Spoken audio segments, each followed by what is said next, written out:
తెలుగుదేశానికి బాహుబలి దెబ్బ.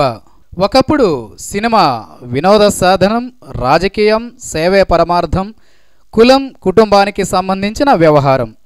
ఇప్పుడు సినిమా రాజకీయ, వ్యాపార తదితర బహుళార్థ సాధకం. రాజకీయం వేల కోట్ల సంపాదనకు అద్భుత అవకాశం. కాపుల రిజర్వేషన్. ఇప్పుడు ఇవన్నీ కలిసి తెలుగుదేశం పార్టీపై ప్రభావం చూపించే అవకాశం ఉంది. ఎన్నికల నాటికి కాపులకు రిజర్వేషన్ కల్పించి అది బ్రహ్మాస్త్రంగా వాడుకోవాలన్నది తెలుగుదేశం ఆలోచన. కానీ ఇక్కడ కేంద్రం ఇన్వాల్వ్మెంట్ కూడా ఉంది. ఇప్పటికే కేంద్రం ఈ విషయంలో సహకరించడం లేదన్న సన్నాయి నొక్కుల వార్తలు తెలుగుదేశం పార్టీ అనుకూల పత్రికల్లో రావడం ప్రారంభించింది. అంటే తమకు ఇవ్వాలనే ఉంది, కేంద్రం సహకరించడం లేదన్న పాయింట్ అన్నమాట. వీలైనంత వరకు కాపుల్లో చీలిక రాకూడదని అధికార పక్షం ప్రయత్నిస్తోంది. అందుకే పవన్ కళ్యాణ్ను ఎట్టి పరిస్థితుల్లోనూ తమతోనే ఉండేలా తెలుగుదేశం పార్టీ ప్రయత్నిస్తోంది. ఇప్పుడు కాపు మెగా అభిమానులు కూడా తెలుగుదేశం వైపు ఉండక తప్పదు. ఇలా పవన్ను దగ్గరకు తీయడం ఒక్కటే బాహుబలి ఎఫెక్ట్ నుంచి తెలుగుదేశం పార్టీని కాపాడుతుంది. లేదు అంటే మాత్రం ఎన్నికల నాటికి కాస్త గట్టిగానే చూపించే అవకాశం ఉంది. అసంతృప్తిని రగిలించింది. ముద్రగడ పద్మనాభం లాంటి వాళ్ళు దాన్ని మరింత ఎగసం దోసే ప్రయత్నాలు చేస్తున్నారు. అలాంటి సమయంలో ఇంకో ఇటుక పేర్చినట్లు పలు వ్యవహారాలు కాపుల అసంతృప్తిని పైకి తెలియకుండానే పెంచుతున్నాయి. ఇటీవలే వచ్చిన ఖైదీ నంబర్ 150 సినిమా విషయంలో చిన్న అసంతృప్తి స్టార్ట్ అయింది. దానికి ప్రత్యేక షోలకు అనుమతి ఇవ్వలేదన్న వార్తలు, వదంతులు వచ్చాయి. అలాగే కాటమరాయుడు విషయంలో కూడా నిజానికి అసలు షోలో అడిగారో లేదో, ఇచ్చారో లేదో, రీజన్ ఏమిటో ఎవరికీ అంతగా తెలియదు. కానీ కాపుల్లోకి ఈ విషయాలు మాత్రం ఇంజెక్ట్ అయిపోయాయి. సంక్రాంతి పోటీ. సంక్రాంతికి చిరు, బాలయ్య సినిమాలు పోటాపోటీగా విడుదలైనప్పుడు కూడా ఇలాంటి వ్యవహారమే కనిపించింది. అయితే ఖైదీ సినిమా పెద్ద విజయం సాధించడంతో కాపులు ఉత్సాహం పడ్డారు. అంతకు మించి లేదు.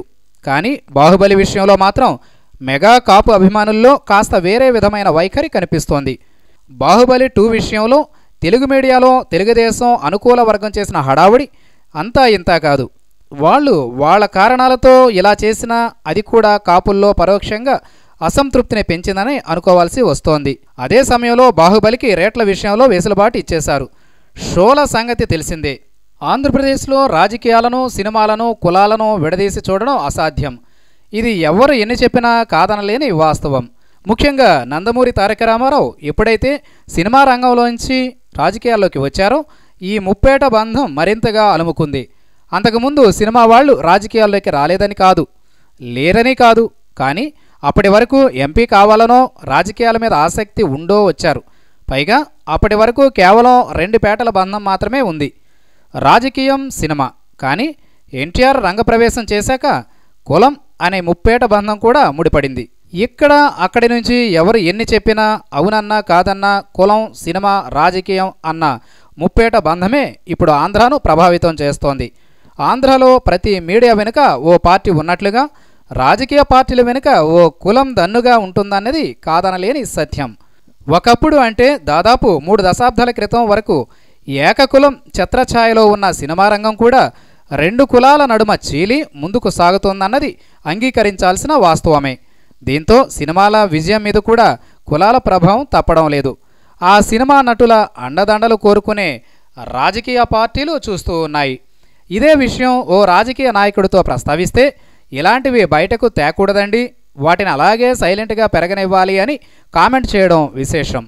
ఎందుకంటే కింది స్థాయిలో అంటే బూత్ స్థాయిలో జనాల ఆలోచనలు డిఫరెంట్గా ఉంటాయి. వాటికి ఎక్కువగా లాజిక్లు ఉండవు. కులాల ఈక్వేషన్లు ఎక్కువగా ఉండేది అక్కడే. మనోడు అనే పదం ఎక్కువగా వినిపించేది అక్కడే. అభిమానుల్లో కొందరి తీరు. పైగా బాహుబలి సినిమాలో కీలక పాత్ర ఉన్న 2 వ్యక్తుల 2 కులాలు గోదావరి జిల్లాల్లో కాపులతో చిరకాల స్పర్ధలు ఉన్నవే. అందువల్ల 2014లో రాష్ట్రం విడిపోయిన నేపథ్యంలో అందరూ కలిసి ఒకే దిశగా ఆలోచించిన మాట వాస్తవం. కానీ ఇప్పుడు 2019 నాటికి అందరూ ఒకే దిశగా ఆలోచించే పాయింట్ ఒకటి కూడా స్టేట్ లెవెల్లో లేదు. కేవలం మోదీ ఫ్యాక్టర్ మాత్రమే అందరినీ ఒక్కటి చేయగలదు. కానీ అది మన స్టేట్లో ఏ మేరకు వర్కౌట్ అవుతుందో తెలియదు. పైగా మోదీని విమర్శిస్తున్న పవన్ భాజపాతో ఉంటే తెలుగుదేశంలో ఉంటారా? అలా ఉంటే మళ్ళీ ఈక్వేషన్లు వేరువేరుగా ఉంటాయా? అలా కాకుండా పవన్ వేరుగా వస్తే అది తేడాగా ఉంటుంది. పైగా నిన్న మొన్నటిదాకా ఇండస్ట్రీలో మెగా హీరోలది పై చేయిగా ఉంటూ వస్తోంది. మహేష్ బాబు తప్ప వేరే ఎవరు సరైన పోటీ ఇచ్చే కమ్మ హీరో లేని పరిస్థితి నెలకొంది.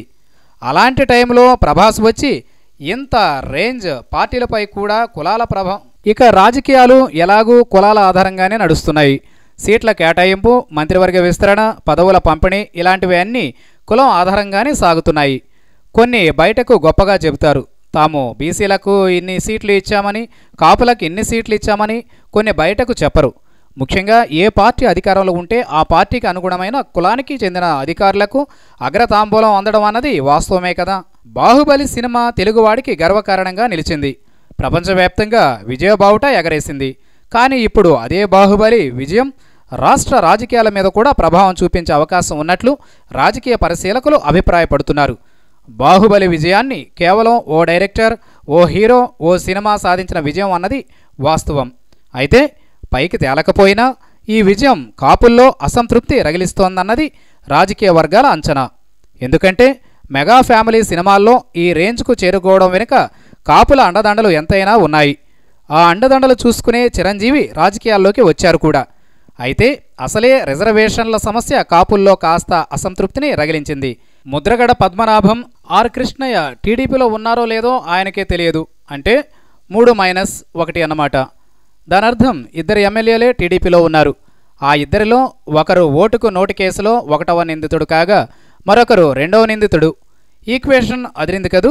టీడీపీ నుంచి ఎమ్మెల్యేలను, ఆ ఇద్దరిలో ఒకరు ఓటుకు నోటు కేసులో 1వ నిందితుడు కాగా మరొకరు 2వ నిందితుడు. టీడీపీ నుంచి ఎమ్మెల్యేలను, ఇతర ముఖ్య నేతల్ని లాగేసిన టీఆర్ఎస్ కింది స్థాయి కేడర్ని కూడా తన వైపుకి బలంగానే తిప్పుకుంది.